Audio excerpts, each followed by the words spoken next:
सतगुरु की साजी निवाजी प्यारी साज संगत जी, प्यार और सत्कार से कहना धन निरंकार जी। बोलिए सतगुरु माता सुदीक्षा सविंदर हरदेव जी महाराज की जय। साज संगत जी, सतगुरु निरंकार दातार की कृपा से हमें आज एक और सुबह देखने को मिली है। सतगुरु के चरणों में यही अरदास है, हर सुबह होती शुरू सतगुरु तुम्हारे नाम से, दिन गुजरता शाम होती सतगुरु तुम्हारे नाम से।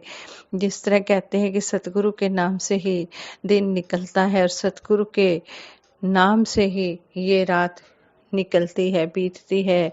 सतगुरु के चरणों में यही अरदास है, हम सब पर अपना आशीर्वाद बनाए रखें और इसी तरह हम सतगुरु का गुण, सतगुरु निरंकार की महिमा गाते हुए, सेवा सिमरन सत्संग करते हुए हम इस तरह अपना जिंदगी की तोड़ निभा पाए।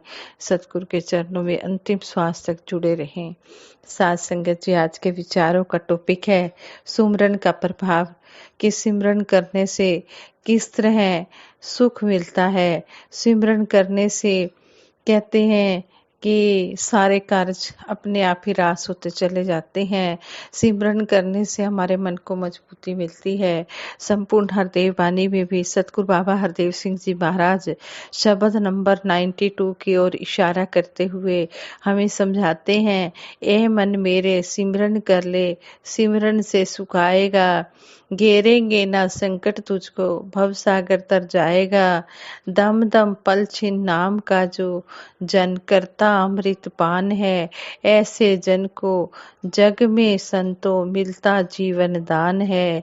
सिमरन ऐसी औषधि है कि जो इसको अपनाएगा, आदि व्याधि के सब रोगों से वह जन मुक्ति पाएगा।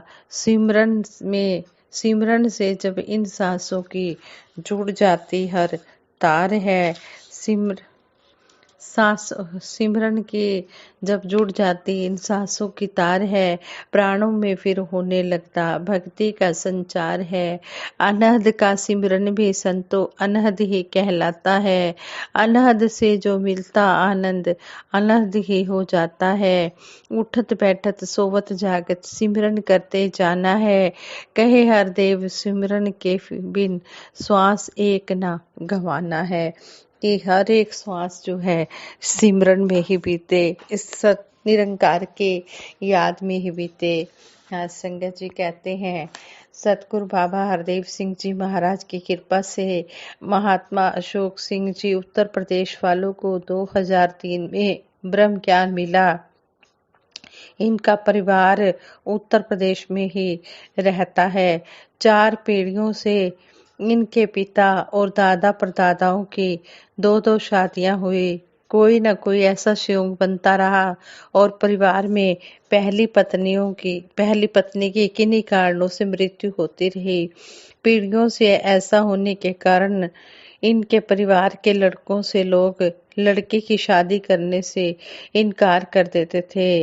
ये महात्मा की शादी के लिए भी यदि कोई बात चलाता तो लोग कन्या पक्ष को यह कहकर रोक देते कि क्या आप अपनी बेटी को अपने हाथों मौत के मुंह में डाल देना चाहते हो। दातार प्रभु की कृपा हुई और ये महात्मा की शादी 1973 में बेरी हमीरपुर की पूनम देवी के साथ हो गई। ये महात्मा माता कांता जी जोनल इंचार्ज उत्तर प्रदेश के साथ वाहन चालक के रूप में सेवा करने लगे। उनके गाड़ी चलाने लगे, ड्राइवर के रूप में सेवा करने लगे। 2 बच्चों का जन्म हुआ। सब कुछ बहुत अच्छे ढंग से चलने लगा। सेवा सिमरन सत्संग से जीवन सुखमय हो गया। जून 2009 में ये महात्मा आदरणीय माता कांता जी के साथ आगरा टूर पर थे। रात को 2 बजे ये महात्मा के घर से फोन आया कि रात को बरसात हुई, तो ये महात्मा की पत्नी बाहर बिछी चारपाई से उठकर कमरे में नीचे जाकर सो गई। रात में सोते समय सांप ने आकर उसे डस लिया, वह वहीं बेहोश हो गई। यह सुनकर ये महात्मा सिमरन करने लगे। मन में यही भाव मन में यही भाव अपने लगा कि क्या पीढ़ियों से जो पहली पत्नियों के शरीर छोड़ने का ये क्रम चल रहा है वह कभी थमेगा नहीं। दास प्रार्थना करने लगा, यानी कि ये महात्मा प्रार्थना करने लगे कि दातार इतनी दूर से ये महात्मा तुरंत वहां नहीं पहुंच सकते, लेकिन आप तो सर्वव्यापी हो, आप वहां घटना स्थल पर मौजूद हो, पत्नी के प्राणों की रक्षा आप ही कर सकते हो। ये महात्मा ने आदरणीय माता कांता जी के चरणों में नमस्कार करके अरदास की और सिमरन करने लगे। कुछ समय बाद महात्मा के घर से फिर फोन आया। घर वाले परेशान तो थे ही, और ये महात्मा भी जल्दी इस महात्मा को भी जल्दी आने के लिए घर वाले कहने लगे। ये महात्मा जीप से भी जाते तो कम से कम 4 घंटे तो लगने ही थे। मन को एकाग्र करना मुश्किल हो रहा था। पीढ़ियों से परिवार में पहली पत्नियों का देहांत होता आया था, यह भाव भी विचलित कर रहा था। सिमरन लगातार चलता रहा। यह दातार समर्थ है, इसके चरणों में की गई प्रार्थना का असर हुआ और सुबह 6:30 बजे घर से फोन आया कि इनके घर से फोन आया कि ये महात्मा की धर्म पत्नी को स्थानीय आयुर्वेदिक दवाओं द्वारा बचा लिया गया है। ये महात्मा ने दातार का लाख लाख शुक्र किया। यह निरंकार प्रभु समर्थ है, यह जो चाहे कर सकता है। सतगुरु के चरणों में ध्यान लगा हो तो यह हर मुश्किल को आसान कर देता है। सच्चाई तो यही है कि सिमरन का प्रभाव बहुत ही प्रभावशाली और कल्याण करने वाला है। जो जन सिमरन का पान करता है उनके नजदीक अगर कोई दुख संकट भी आ जाता है तो वो भी एकदम से सतगुरु निरंकार दातार की कृपा से दूर चला जाता है और वह महात्मा बिल्कुल स्वस्थ हो जाता है। ज्ञान प्राप्ति के लिए तन मन धन को सतगुरु के चरणों में अर्पित करने के बाद रह जाता है सिर्फ एक सिमरन, एक प्रार्थना। अपने सतगुरु की कृपा पर आधारित शेष यही सिमरन ही बचता है। सतगुरु देव हमें गुरुमत के रास्ते पर चलाओ। आप जी की कृपा से यह जो ब्रह्म ज्ञान मिला है, इससे एकाग्र साक्षी भाव से स्थित होकर तुझे अर्पित किए हुए तन मन से तेरी लीला देखूं कि किस प्रकार शरीर की ज्ञानेंद्रियों, कर्म इंद्रियों, मन चित्त बुद्धि का इस्तेमाल हो रहा है। ब्रह्म ज्ञानी अपना अलग अस्तित्व नहीं स्वीकारता, यह तो परमात्मा की रचित सृष्टि में अपने आप को विलय करके लगातार शामिल होता रहता है। श्री गुरु नानक देव जी महाराज ने भी लगातार हो रही आरती का जिक्र अपनी वाणी में किया है। गगन थाल है, सूरज चांद दीपक है और सितारे मोती हैं। हर प्रकार की खुशबुओं को हवा दिए जा रही है। मैं तो इस लगातार हो रही आरती में ही शामिल हूँ। मैं अपना अलग वजूद स्वीकारता ही नहीं। इसी के आधार पर हर इंसान, हर कोई अपने मन में बस रही इच्छाओं, वासनाओं और अज्ञानता का कारण बनी भ्रम भ्रांतियों को हटाकर देखे तो इस संसार में किसी का अलग वजूद है ही नहीं।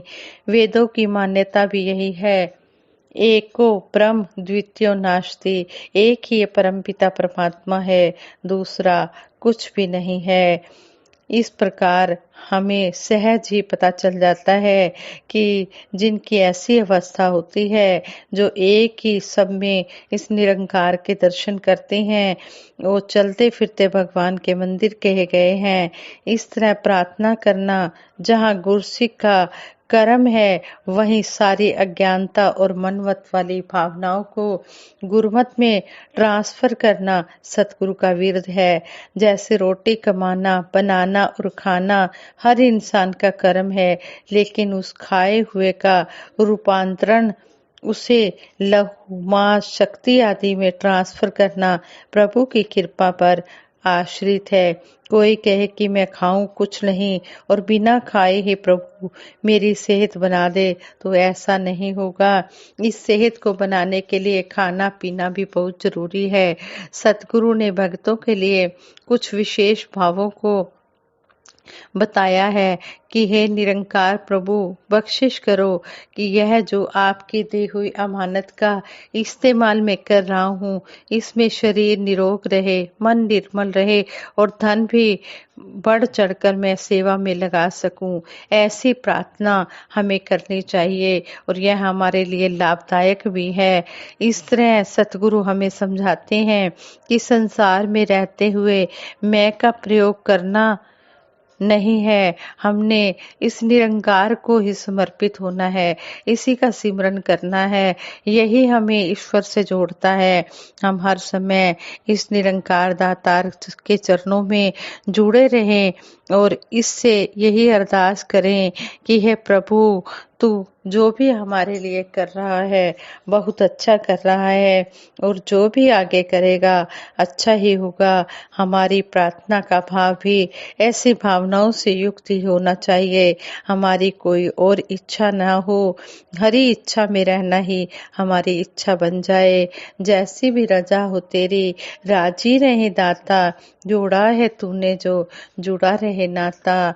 हर हाल में दाता का जो शुक्र मनाते हैं, उनके घर खुशियों की होती बरसाते हैं। जो सतगुरु के हुक्म में रहकर सेवा सिमरन सत्संग करते चले जाते हैं, उनके घर में खुशियां आती चली जाती हैं। उन्हें किसी भी प्रकार की कोई कमी नहीं रहती है। आओ दातार से यही आशीर्वाद मांगे, जैसा तू चाहता है वैसा हमारा जीवन बना दे।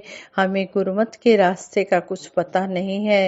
हे सतगुरु निरंकार दातार, हमें अंतिम श्वासों तक अपने चरणों से जोड़ के रखना और इसी तरह हम सेवा सिमरन सत्संग का आनंद लेते रहें। तन मन धन सब तेरा है सच्चे बादशाह। तू जिस तरह हमें चलाना चाहता है हम उस तरह चलते चले जाएं और आशीर्वादों के पात्र बनते चले जाएं। सभी के लिए दासी सतगुरु निरंकार दातार के चरणों में यही मांग मांगती है। हे दातार सच्चे बादशाह, सभी को अपने चरणों से जोड़ के रखना। सभी के भले की कामना करते हुए दासी सिमरन कराएगी। सभी ने मिलकर सिमरन में साथ देना है। तू ही निरंकार, मैं तेरी शरण हाँ, मैनू बख्श लो। तू ही निरंकार, मैं तेरी शरण हाँ, मैनू बख्श लो। तू ही निरंकार, मैं तेरी शरण हाँ, मैनू बख्श लो। तू ही निरंकार, मैं तेरी शरण हाँ, मैनू बख्श लो। बोलिए सतगुरु माता सुदीक्षा सविंदर हरदेव जी महाराज की जय। निरंकारी राजमाता गुरु वचन अवतार की जय। साध संगत जी बड़े प्यार से कहना, धन निरंकार जी।